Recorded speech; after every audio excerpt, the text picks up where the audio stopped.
Today on Crime on My Mind, we continue our investigation into the murder of 19-year-old Faith Hedgepeth in Chapel Hill, North Carolina.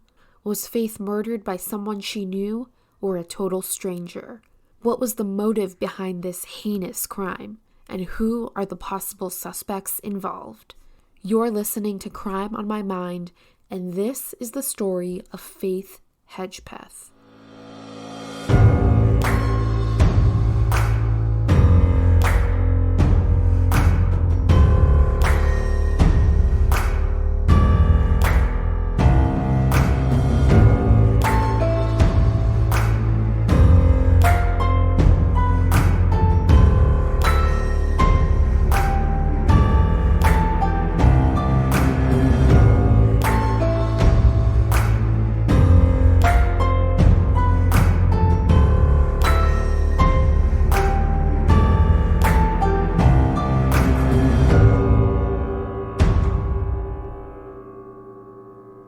Welcome back, everyone. Thanks for tuning in to the second part of our deep dive into the case of Faith Hedgepeth. Before we start, I just want to say thank you to everyone who has left us a 5-star rating or review on Apple Podcasts. Please keep them coming. Also, make sure to follow us on Instagram at Crime on My Mind Pod to find all of the photos and other information that I mention in these episodes. Without further ado, let's continue with our look into Faith's story. We left off last time talking about the 911 call and the mysterious voicemail left in this case. So let's now move on to talking about the murder weapon. According to the autopsy, the murder weapon was a bottle of Bacardi Peach rum. The bottle was found in the bedroom, covered in blood and completely intact. This has led some people to question whether this bottle actually was the murder weapon, because given how many times it had to have hit Faith, wouldn't it have shattered? Well, in the Breaking Homicide episode that I mentioned last week, they conducted an experiment on a mannequin, replicating the blows that Faith experienced, and they found that regardless of the amount of force used to swing the bottle, and the body type of the person doing the swinging, the bottle did not break. So this confirms that this bottle definitely could have been and likely was the murder weapon.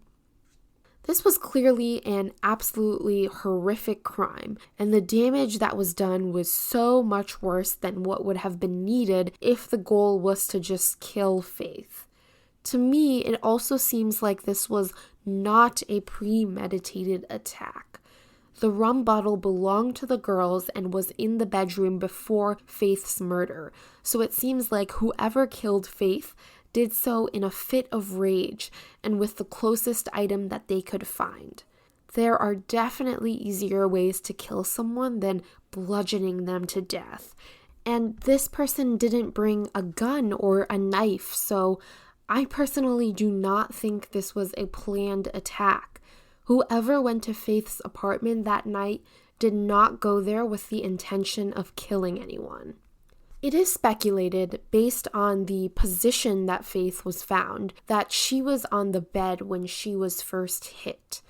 The fact that she was naked from the waist down, with her shirt pulled up over her head and a bloody tampon next to her, suggests that sexual assault could have played a role, although, like we said, there was no sign of that on autopsy. She was also found partially wrapped in a quilt, and this is something that I don't hear discussed that often in this case. I think that the fact that she was wrapped partially in a quilt means either one of two things.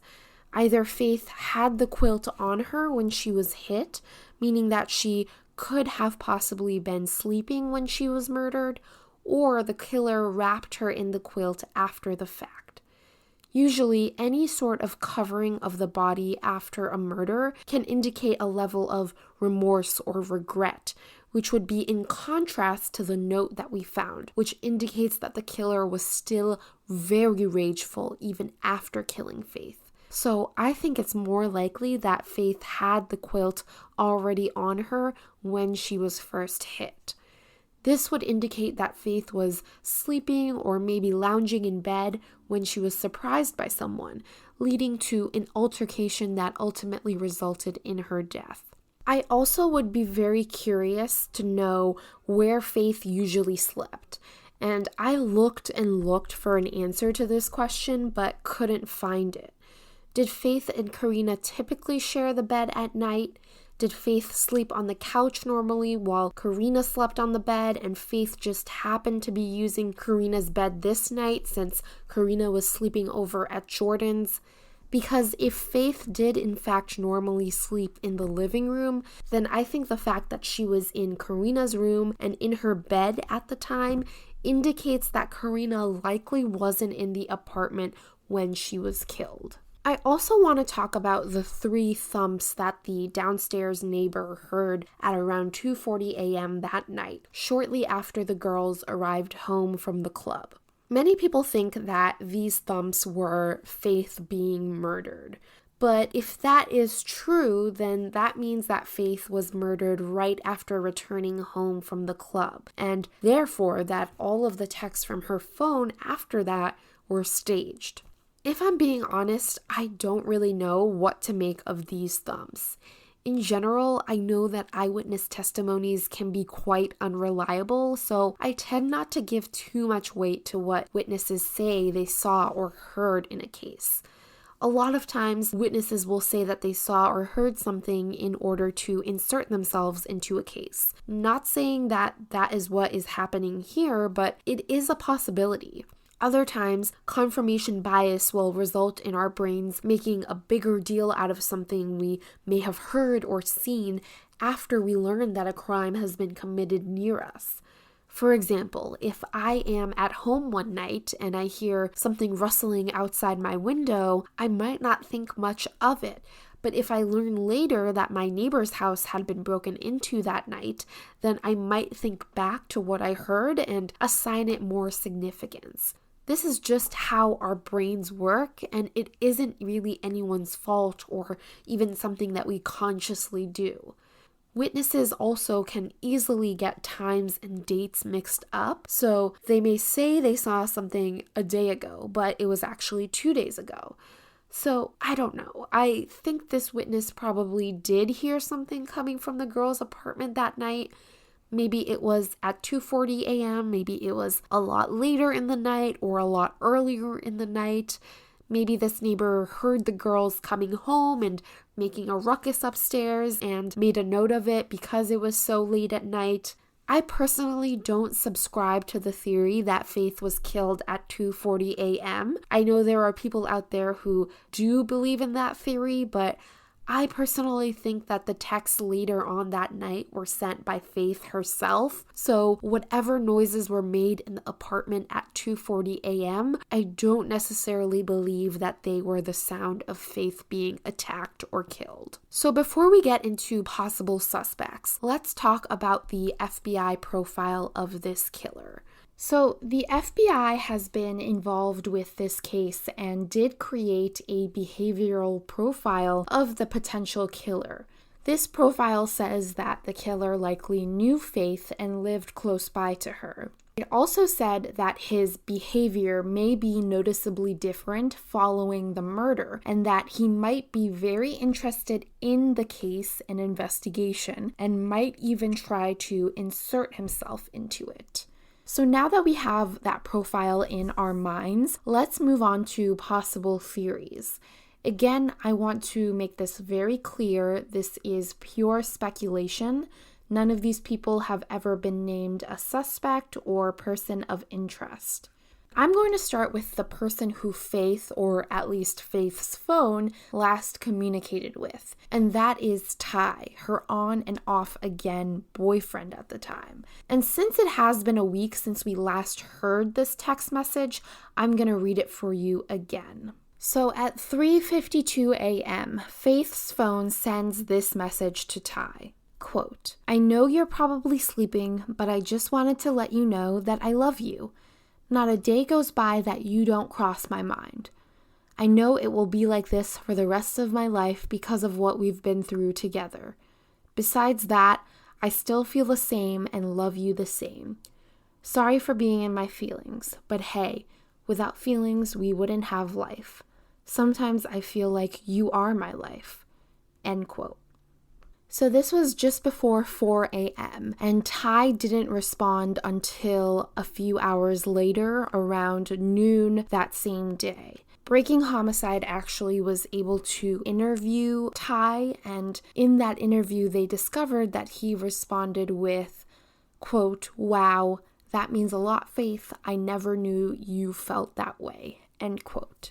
So Faith's father has seen this text that was sent from Faith's phone to Ty, and he says that he believes this was not written by Faith. And he believes this because of the spelling of "your" in the first sentence. Faith says, "I know you're probably sleeping," and "your" is spelled Youre, but without the apostrophe. Faith's father says that Faith was always very specific about her grammar and would never misspell something like this.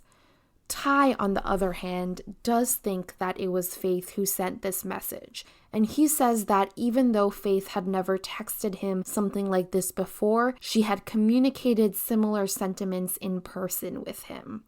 Personally, I do think that it was Faith who sent this text, just because of how lengthy and intimate and personal this text message was. If it wasn't Faith sending this, then it would have had to have been someone incredibly close to her who knew about how intimate her relationship with Ty was. Because as far as I could tell, while Ty and Faith weren't secretive about their relationship, it also wasn't like they were an official couple posting on social media and professing their love to each other. So it had to have been either Faith or someone extremely close to Faith who sent this message. And if it isn't Faith who sent this message, if it was in fact the killer, why send this? If you just killed Faith and want to make it seem like she was still alive at this time, why not just send a really short message to someone to prove your alibi and then get out? So I do lean towards Faith being the one who sent this text, which means she was still alive just before 4 a.m. Now, there are people who think that Ty is a viable suspect for this crime, and the main reason they think so is because, according to a few of Faith's friends, Ty was quite controlling and allegedly even abusive in his relationship with Faith. In Breaking Homicide, one of Faith's friends recalls an instance where Faith was in her dorms doing laundry late at night. Faith had a habit of doing laundry pretty late at night, like around midnight or 1 a.m. So this was one of those instances where Faith was in the laundry room at around 1 a.m. and she didn't have her phone with her. So she hadn't responded to a few texts that Ty had sent her. And because of that, Ty came looking for her. He came to her dorm or her apartment where she lived, and he started banging on the doors asking for Faith. This friend also mentions that Faith had told her that Ty had hit her once. And it wasn't just this one friend who mentioned this one instance of Ty being controlling and possessive. There was also another friend who used to live with Faith and Karina who also mentioned that Ty could be quite controlling at times. And remember, Ty had texted Faith earlier that night asking if she still wanted to hang out, and Faith had never responded. So if his past behavior is an indicator, it is possible that he would have gone looking for Faith once he didn't get a response from her. However, Ty did have an alibi for that night. According to him, he was with another girl all night, and we can presume that the police talked to this girl and confirmed that story. So if he was in fact with someone else all night, then he probably couldn't have committed this crime. Of course, that begs the question of whether this girl was actually awake and with him all night, if there was any chance that he might have slipped out for a little bit at one point while she was sleeping or something like that. But I have to give the police the benefit of the doubt and presume that they did thoroughly vet this alibi.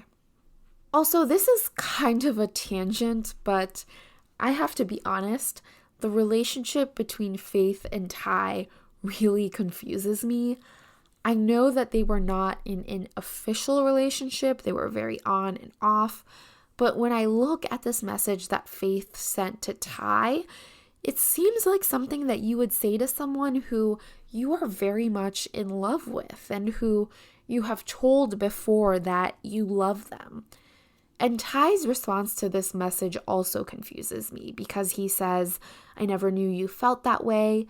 But in interviews that he has done in which he talks about his relationship with Faith, he has said that Faith had expressed sentiments like this to him before. So it would seem that he did know that Faith felt that way. Now, maybe this was an instance where they were in the off again part of their on and off again relationship, so he meant it in a "I didn't know that you still loved me" kind of way. I also think it's interesting that in the past, Ty would allegedly come looking for Faith if she didn't respond to his texts, and now here we have Ty sending Faith a text the night before that, "Hey, do you still want to hang out tonight?" text that Faith never responds to. But in this instance, he doesn't go looking for her. In fact, he cares so little that he spends the night with another girl once he doesn't hear back from Faith. That just seems like a total 180 to me. If he was that controlling and possessive and possibly even abusive earlier in their relationship, I have a hard time believing that that just changed all of a sudden, but it's kind of a he said, she said, and I really don't know what to make out of all of this. Another person who many people think is a viable suspect is Eric, who was Karina's ex-boyfriend. Eric had a history of breaking into the apartment that Faith and Karina shared only 2 months before Faith was killed, and he did that twice to the point where a restraining order had to be placed. He also lived in the same apartment complex as the girls at the time of the murder, and Faith even said that she believed that Eric wanted to kill her due to her role in convincing Karina to get the restraining order against him. And we know that love and jealousy and honestly domestic violence is one of the biggest motives for murder. I mean, so many instances of murder of women in this country are due to intimate partner violence. So even though Faith wasn't the one who Eric was in a relationship with, he did allegedly believe that she was a barrier to his relationship with Karina. So in terms of motive and past behavior, Eric certainly ticks all of these boxes. There's also those strange messages that Eric sent to his friend shortly before the night Faith was killed, asking for forgiveness for what he was about to do. He also changed his Facebook profile picture just a few days after the murder to a banner that said, quote, "Dear Lord, forgive me for all of my sins and the sins I may commit today. Protect me from the girls who don't deserve me and the ones who wish me dead today." End quote. This is really weird behavior to me. The whole asking for forgiveness ahead of time is, in my mind, the most damning thing because that was, I believe, either the night Faith was killed or the night before. And so even if this was just a coincidence that he happened to send that text to his friend, the fact that it was so close to the time that Faith was killed is really one hell of a coincidence. And that's not all. The day that Faith's body was discovered, after the police and crime scene techs had arrived, Eric reportedly tried to get past the crime scene tape and get into the apartment building, but he was told that he wasn't allowed to, of course. Now, he did live in that same apartment complex, so it makes sense that he would have been in that area at that time, but he didn't live in that same building as Faith and Karina. I also wasn't sure if he was just trying to get into that building that they lived in, that Faith and Karina lived in, or if he was trying to get into their specific apartment. I think it's most likely that he was just trying to get into that building, because him trying to get into the actual apartment would have been incredibly suspicious, but I'm not sure. And as if that wasn't enough to set off red flags, he also allegedly hung around the building even after being told off and talked to media about Faith, saying how sweet she was and how shocked he was by all of this. This is definitely strange because we know that Eric did not like Faith. I mean, it has been reported that Faith said that Eric wanted to kill her. So you would think that Eric at this point would be pretty much the prime suspect in this case. However, Eric was questioned by police and his DNA was cleared. And I don't know if that was enough to completely rule him out as a suspect, but I do know that he has never been named officially as a suspect or person of interest in this case. Now let's move on to what is probably the most popular theory about this case, which is that Karina is responsible for this crime. And if you look on the internet, if you search Faith's name and look on Reddit or web sleuths about this case, then you will see person after person blaming Karina and pointing the finger at her and saying she must have done this. And there are a few things that people point to when they are trying to make this argument. So let's dive into those now. A lot of people think it's strange that Karina was supposedly feeling sick at 2 a.m. when she and Faith left the club, but then by 4 a.m. she was feeling well enough to go over to some guy's house. I honestly don't think this is that strange. I think anyone who has ever been in college will tell you that puke and rally is a big thing. So I don't really think this is all that weird. Also, there were more than 2 hours between the time that Karina wasn't feeling well and when she left with Jordan. So I don't think it's inconceivable that she would have been feeling better by that time. Another thing that many people who are in the anti-Karina camp point to is the fact that Karina left the door unlocked. Now, apparently there was a reason why she did that. There was only one key to the apartment, and so Karina left it with Faith that night so that Faith could come get Karina in the morning from Jordan's place. This door was one of those doors that you can't lock from the outside without a key, so Karina figured that Faith would come get her in the morning and lock the door behind her when she left. Now, I agree that it probably wasn't the smartest idea for Karina to leave the door unlocked at 4 a.m. with her roommate sleeping alone inside, especially when you have an ex-boyfriend living down the road who has a history of breaking into your apartment. I don't know why she would do that. I mean, maybe she just wasn't thinking straight, but that definitely was not the best decision to make in that situation. But I don't necessarily think that this proves that she intentionally left the door unlocked with some sort of malicious intent. People also say that Karina probably called Marisol that morning because she needed someone to walk into the apartment and find Faith with her so that she wouldn't be the one finding Faith's body alone. Derek Levasseur is the host of Crime Weekly and also the host of Breaking Homicide, so he is very familiar with this case and was the one who did all of the research on the ground in North Carolina for that Breaking Homicide episode. He interviewed Marisol on camera for the show, and he has stated that during that interview, he actually asked Marisol why she and Karina went into the apartment together. Was it because Karina had directly asked or tried to hint at Marisol in any way that she wanted her to come into the apartment with her? And Marisol apparently said no. She said it was entirely her, Marisol's idea to go with Karina into the apartment so that they could wake Faith up together and then drive to school together. So I have gone back and forth on Karina as a suspect a lot. And honestly, I don't know if I have a super strong opinion as to whether or not she was involved. But if you had to make me choose, I would probably be in the camp of thinking that Karina wasn't involved.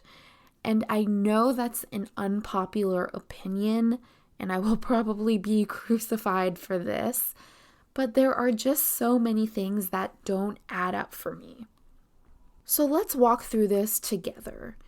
If we are to assume that Karina is the killer, then those texts from Faith's phone to Brandon and Ty had to have been staged, because Karina left with Jordan at 4:20 a.m.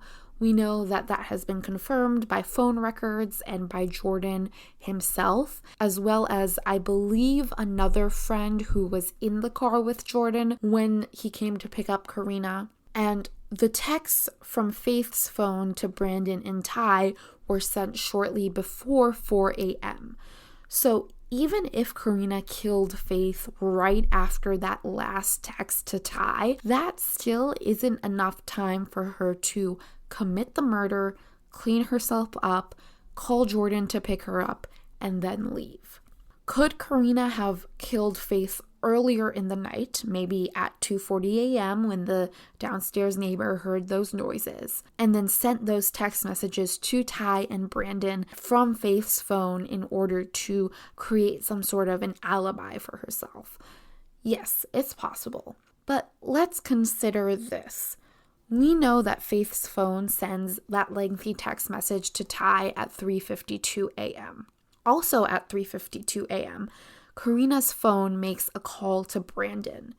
So if we are to believe that it is Karina who sent this text to Ty, she would have had to essentially have been sending this text from Faith's phone while also calling Brandon from her own phone at the same time. Also, why would she be continuously calling and texting Brandon if she had just killed Faith? She would have been busy cleaning up the scene, cleaning up herself. Now, maybe you think that Karina was calling Brandon because she needed him to come pick her up so that she could have an alibi, and when he didn't pick up, she ended up calling Jordan instead. That's possible. But the thing that doesn't make sense to me then is, why also send that text from Faith's phone asking Brandon to come over?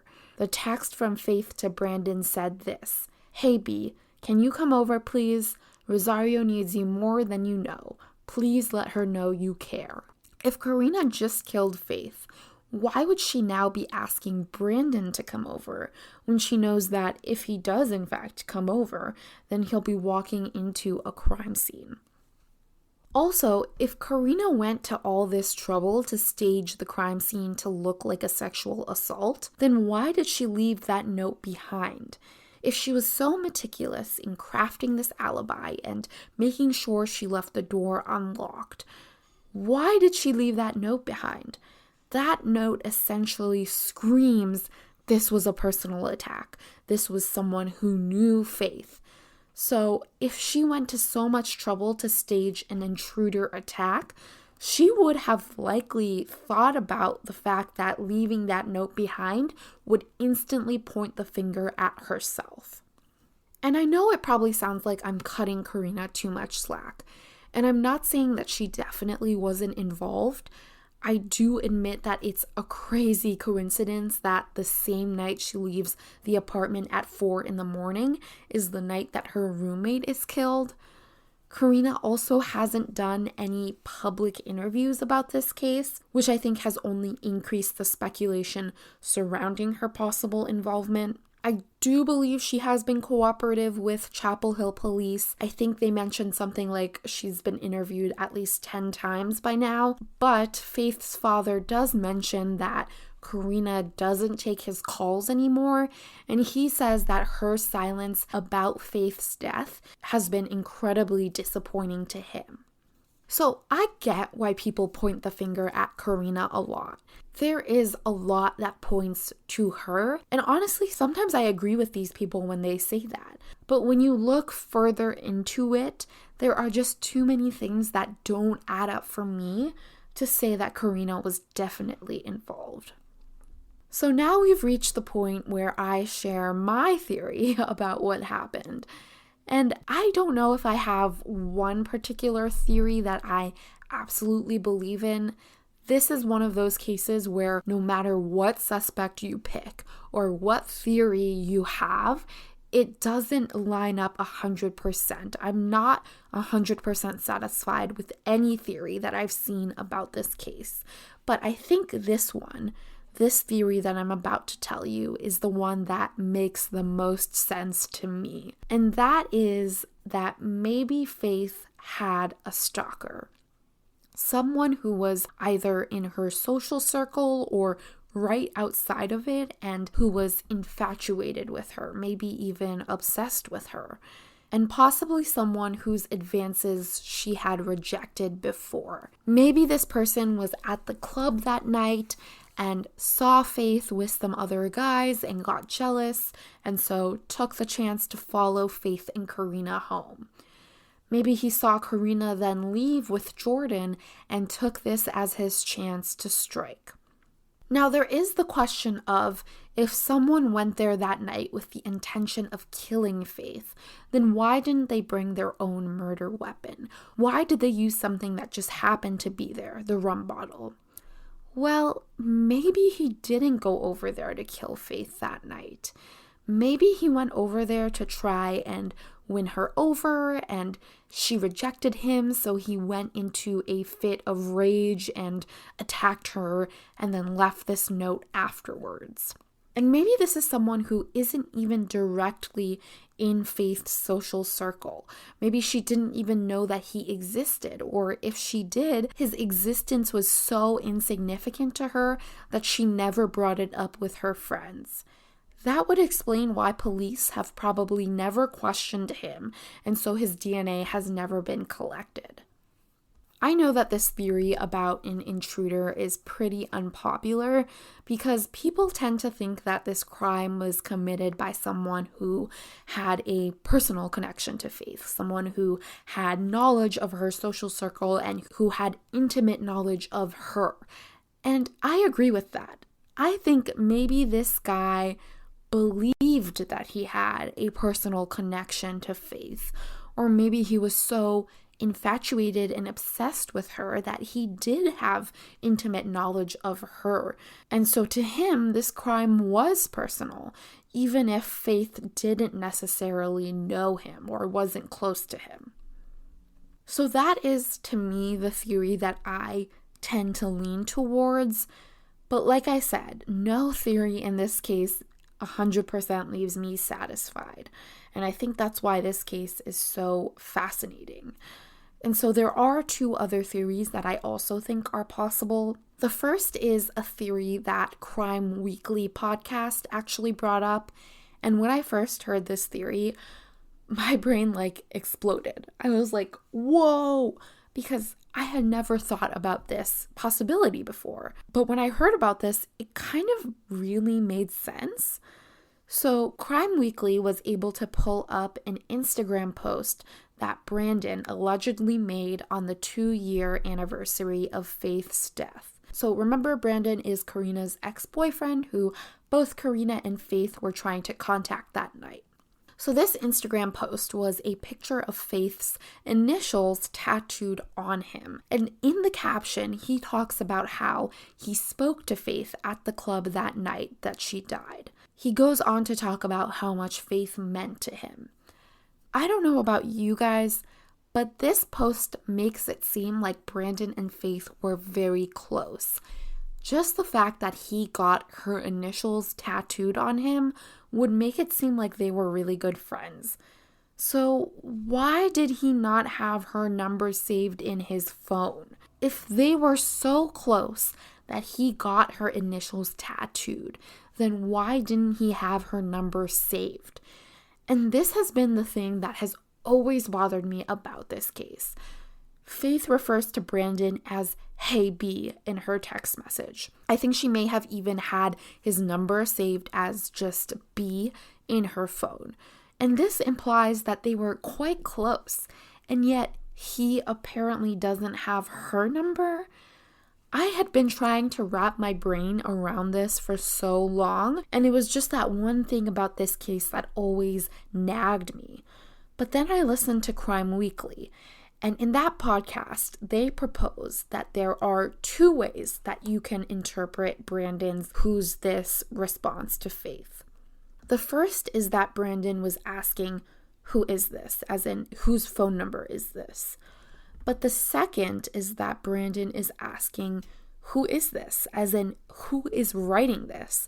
Who is sending this text? This doesn't sound like Faith, so who is writing this? Because in Faith's text to Brandon, she is asking him to come over and be with Karina to show her that he cares. If Faith and Brandon had been flirting earlier that night at the club, if there was possibly something budding or already existing between the two of them, then Faith now asking him to come and see Karina could be confusing to him. Like, you were just flirting with me and now you want me to come and see your friend? So possibly the "who's this" wasn't a "whose number is this" so much as a "is this really Faith writing this or someone else?"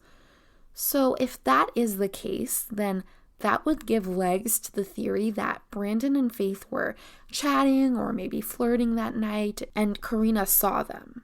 And Karina is pissed because that's her ex and maybe she still has feelings for him, so she makes up the excuse that she's sick and needs to leave the club.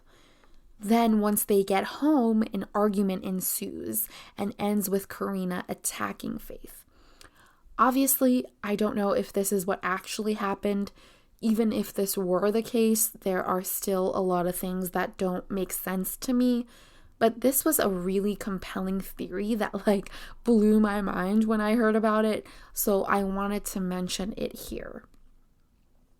The other theory that I think is possible is that maybe Karina didn't directly kill Faith, but was instead a witness to someone else killing her. Maybe it was someone she knew, maybe it wasn't, but whoever it was killed Faith and then told Karina, "Don't say anything or you're next." And so now Karina knows that she has to leave the apartment or she will be considered the main suspect. So she calls Jordan and comes up with this alibi. I think this theory is less likely because of many of the issues we talked about before, but I thought it was plausible enough to throw out there. So I think that brings us to the end of this episode.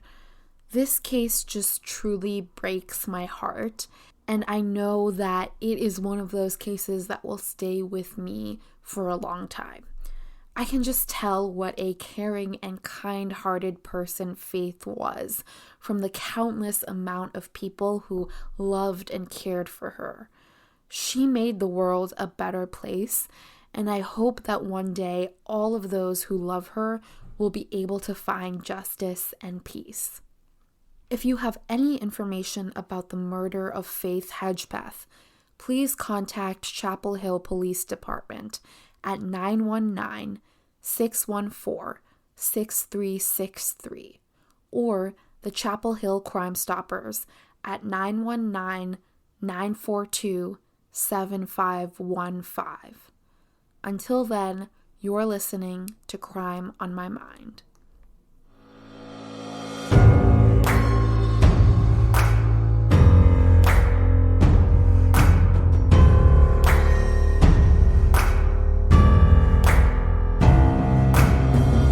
Sources for this episode include Breaking Homicide's episode, Who Killed Faith, Crime Weekly podcast, The Murder Squad podcast, True Crime Daily on YouTube, and Danelle Hallan on YouTube.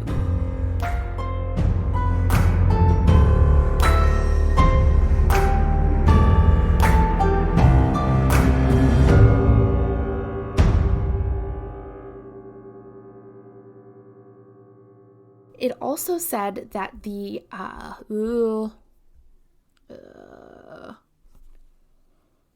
where, okay, okay, hold on, I need water.